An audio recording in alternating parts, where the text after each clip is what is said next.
dushimira presence yanyu kuba tugitegura ibikorwa by'ejo muri pre-party yajemo abajournaliste bashika 46 no munsi turafise abarenga 50 baje gushigikira kino gikorwa ca Icambu Tour Burundi live concert teguwe na Buja Event, Legacy Invest na Bro Harmony. Niteka rero kubona abamenyesha amakuru muri ngaha kugira ushobore gushigikira kino giteramo. Izina ryanje ni Arsene Bucuti, ni media officer. Nagomba mbereze ijambo GP nibaza gutangura ijambo ryo kugura kino kiganiro, ariko turi kumwe na Israel Bonyi, muramwibonera amaso mu yandi ari ngaha. Nimwari mumwifuzaga yego? Okay. Turi kumwe na Alberic wa Buja Event, turi kumwe na Coach Gaye, muramuzi no manager mu by'umuziki Horino. Turi kumwe na Apotre Jean Paul Manirakiza, asanzwe arongoye Bro Harmony na Federation ya Basket, umukozi w'Imana. Turi kumwe na JP Dr Jean Paul Ndayishimiye, yari muri organisation nk'umukuru. Turi kumwe na Pastor Lopez nawe n'umuririmbyi akomeye cyane. Turi kumwe kandi n'inyenyeri n'abahungu murabona mu kamera bana babo byufu nambonye yatangenga na mwambaye murabere. Nuko rero reka twakire GP ashikiriza ijambo y'ikaze. Turafise abamenyesha amakuru bamaze kuduha ibibazo hano, tuza kuba umwanya nabo baze kubaza byaje muri management. Ni sawa, twashimire kandi batwitavye ari benshi. Jambo rya GP ni aheza Israel Bonyi araza kutubwira na wene ivyerekeye kino giteramo ajemo. Murakoze. Ndaramukije, murakoze kuba mumpaye ijambo no kuba mwaje muri isinzi kwerekana umutima w'urukundo cyangwa se igishika twari dufitiye umuhanzi cyangwa umuririmbyi Israel Bonyi. Hama ndashimiye Imana kubona yabashikanya amahoro abagize urwo urugendo. Rero nkuko twari babimenyesheje, uyu munsi y'amarembo y'ijuru nababwira ejo turigada, sibyo? Rero igituma mfashe ijambo ni kugira ndabamenyeshe ko finalement umuririmbyi yashitse hano, ko ntibikiri iby'imbeshere, igikorane cyangwa se concert irabaye ni itariki 30 z'ukwezi kwa 12 2022 n'ejo hirya y'ejo. Donc amatike narababwiye ko ari ama reservation twarayivuganye, hariho ya 100,000, hariho ya 200,000, hariho ufashe rero imeza hamwe imeza intebe iko abantu 10 ni 1,500,000 hamwe na le premier dimanche kuri 30,000. Ayo matike yatangiye kudandazwa kandi ari karagugwa cyane ku bwinshi. Rero ahubwo no basaba ko mwobwira abantu bakanyaruka ntibasange zabahereye ko ziko zidandarizwa kuri Agaharawe aha muri Vin, ziko zidandazwa kuri KCO mu Kinindo, ziko zidandaza kuri KCO mu Kigobe no kuri BMC Grocery. Rero turabashimiye cyane ko mugiye kubivuga kubitangaza. Hama twagomba tubamenyeshe ko tugira tumwumvirize umushitsi, tumubaze ibibazo byinshi n'ibibazo bitanu ko twavuganye, kugira ngo tumuhe umwanya wo kuruhuka, tumuhe umwanya wo kwitegura. Niko twiyumviye twobikora kuko hari washoboye kumubaza ibibazo tukiri kuri aeroport. Hama ikindi kintu nagomba ndangirize ko ndabasaba ko mumenyesha abantu nuko itike zidandarizwa hajya ahantu twababwiye. Uja kuyigurira handi azobaguze itike itariyo, tubimenyeshe neza, mubimenyeshe neza. Ugurira tike itaraho twamubwiye azobaguze itike itariyo, kandi bishobora kumugora kwinjira ugasanga aribwe, sibyo? None icyo gituma rero nashaka nsubize me ijambo reka warimpaye hama mwakoze cyane kwitaba ubutumire bwacu kandi twizeye ko turi kumwe namwe gushika ibirori amakonseri aheze. Murakoze. arakoze cyane GP twakira na Belize Sweet Beats no muri Afrika z'Uburundi muri gospel naho arashitse turi kumwe n'inyenyeri turi kumwe na Pastor Lopez niwe wazofasha Israel Mbonyi muri ivyo bitaramo bibiri. Israel Mbonyi sangwa ikaze abarundi bari bagukumbuye cyane tubwira ingene bitegura igiteramo Icambu Tour Burundi live concert mu bitaramo bibiri kimwe kizoba muri 2022 ikindi muri 2023.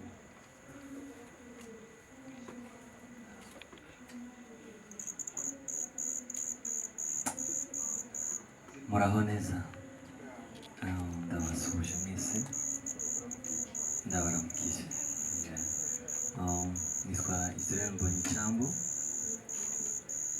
nkaba nturutse mu Rwanda, Kigali. Ndashima Imana ko ndi hano ku butaka bw'i Burundi. Ndashima Imana ko twabigambiriye igihe kinini, ariko iki akaba ari cyo gihe Imana yifuje ko yashimye ko tuba turi hano. Ndatangira nshimira abantu bose babigizemo uruhare, abo bose twicaranye hano. Imana ibahumugisha cyane. I feel blessed to be here and humbled kubera ko yataba Imana n'aba bagabo ntabwo nari kuba ndi hano. Ndabashimiye cyane, ndabashimira namwe mwatwitabye mukaza gushyigikira kino gikorwa. Ijambo ry'Imana riravuga ngo niwe duhesheje igikundiro no kuba intumwa kubw'izina ryayo, kugira mu mahanga yose habemo abizera babiheshejwe no kumvira. Ibi byose dukora n'Imana yabiduhaye kugira ngo tubikore, hanyuma mu mahanga hazaboneka abantu bumvira Imana. Rero ndanezerewe, uko niyumva ni umunezero gusa. Ibitaramo dufite ni ibitaramo bibiri, kimwe kizoba ku itariki 30 z'ukwezi kwa 12 ni this Friday, ikindi kizoba on Sunday tariki ya mbere muri 2023. ni ibihe bizaba bidasanzwe. Abo twari kumwe kuri airport nababwiye ngo icyifuzo cyanjye muri iki gihe ni ukubona Imana ikora mu bintu bifatika, kubona Imana ntibibe kuririmba gusa. Umugabo witwa Dawidi yararirimbaga imyuka mibi yari muri Sawuli ikamuvamo. Iyo niryo sengesho ryanjye muri iki gihe, kugira ngo ibyo turirimba bikize imitima y'abantu.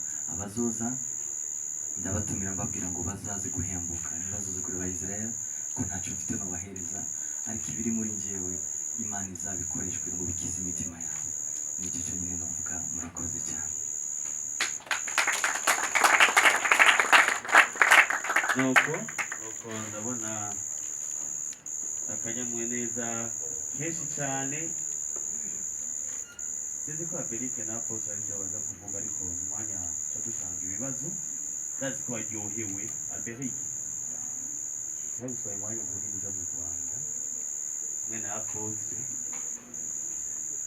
na Coach Gaël aratubwira ati mwanyaje ijambo n'iryohanye. Yesu ashimwe.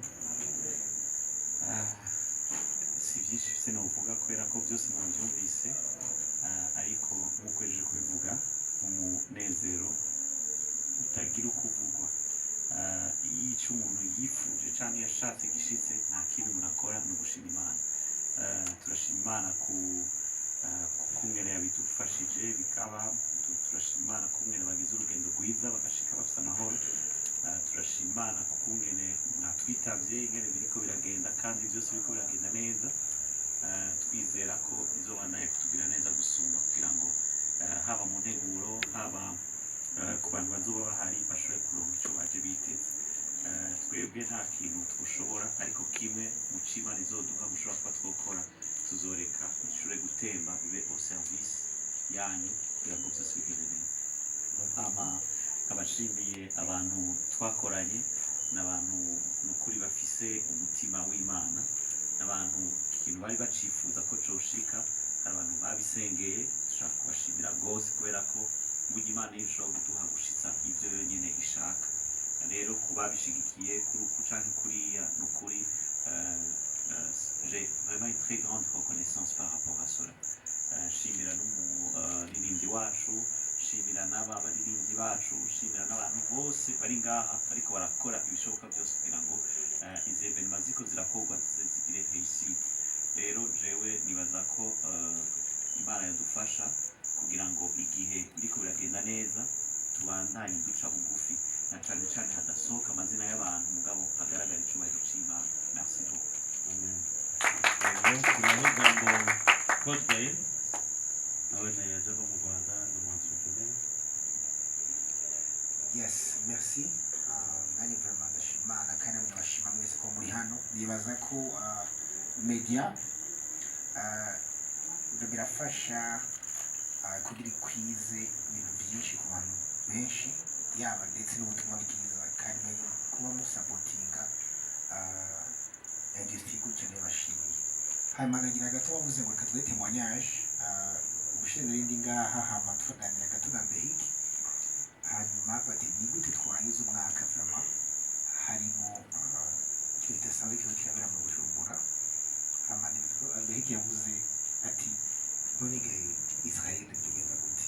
Mwaje Israel ni petit frère, reka tuzagere twumve ko iki kintu kiri ku mutima we.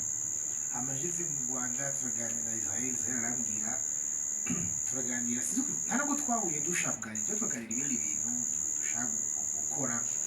Hanyuma sinzi ukuntu ikintu cy'u Burundi cyaje, arambwira ati nifuje kugira Uburundi kuva kera, ati hari icyo Imana yabimbwiyeho ku Burundi ariko bigenda bidakunda, ati namwe none simeze ibyo tugende i Burundi. Abizi murabizi ko ngaha ni muhira, wacu cy'umuhira basi. Bati reka tubikore turebe. Hama rero ndashima Imana cyane rero kuva umunsi byaruvuye ku King of Course cyane no muri Israel, tupagana na Behik Jean Paul tujoininga, ndabashima cyane. Hanyuma turi hano rero umunsi wageze, hama reka turebe rero sasa icyo Imana ifitiye Bujumbura mbere y'uko mwakoranye. God bless. Merci Coach Gaye. Coach Gaye ndibuka ko ari igikorwa twari gukorana na Fapasi, twumve ko tuzokorana igikurikira kimwe cyari sibyo, na David Bayingana arifuza kuza muri iki gitaramo kuva kera. Donc apôtre, thank you so much. Navuga ko ari good day muri gospel industry mu Burundi. Munyemerere mwimana ishobora tuyikomera amashimwe. Yes. Biciye mu munezero, mu bihuzi byinshi, umuhanzi cyangwa umuririmbyi aramya Imana biciye mwe mu mukuri Israel Mbonyi atubyagiyemo muri Blue Harmony Invest Legacy cyangwa Legacy Invest cyangwa Bujani event n'abamenyesha makuru, ndavye abantu bari imbere yacu, ndavye ukuntu yategerewe ku kibuga c'indege, ndavye ukuntu yakurikiranwa hirya no hino, ndavye abantu ba mashengero canke abantu baba inspiré par amachanson yiwe. Nibaza yuko kuba abantu batatu biciyemo kandi na Zion Beach yakoze kugira ngo ibintu bigere aha bigeze. Je vraiment novuga ngo ibyo byose kuba bibaye kandi bikaba à la fin de l'année, nibaza ko hari ikintu kininiya kibasha kuba un signe pour la fin et le début, la fin de 2022 et le début de 2023. Dushaka twiteganye umutima wagutse. That's why je nk'umwe mu bantu barimwo numva noshima Imana kuko ejo twabajijwe ibibazo batubwiye ati eske Israel Mbonyi azokwinjira, azoshika, bizogenda gute? Il y avait pas mal de questions. Est-ce que yatubeshe naho muri ko muravuga muri sûr? Rero umunsi la certitude si tweza kwerekana vous êtes là Israel Mbonyi. Merci beaucoup bya baduteye iteka. Abantu bose bari biteze exactement si vous allez venir. Merci beaucoup. Rero nagomba gutanga un petit message ku bantu bose bahari. Jusqu'à l'heure actuelle maze kubona ama réservation yihuta kuvugeze ngaho kigashinde. Yes, bamaze gutelefona abantu batandukanye, namaze kuba nka 25 appels. Bamwe bafata 15, abandi imwe, abandi za uravyumva byamaze kugira. Seulement le petit message notanga nuko bimwe bavuga kugura ibintu ku mwanya wa nyuma bagaca dutwara muri inconfort ya management, bo dutera iteka bakabikora hakiri kare pour les accueillir dans la royauté et dans la sincérité. Je vous aime beaucoup bienvenue. Le Saint-Esprit est au rendez-vous. La classe, le service, sur tous les aspects, nimeze neza. Nubaza ko ibyo nabonye bariko barakora Buja Event Legacy Blue abantu bose kunde barakora abajournaliste no basira ko mushobora kuronka même plus de 120% de vos attentes. Que Dieu vous bénisse beaucoup. Amen. arakoze cyane Jean Paul Manirakiza apotre iwe pare wambaye hafi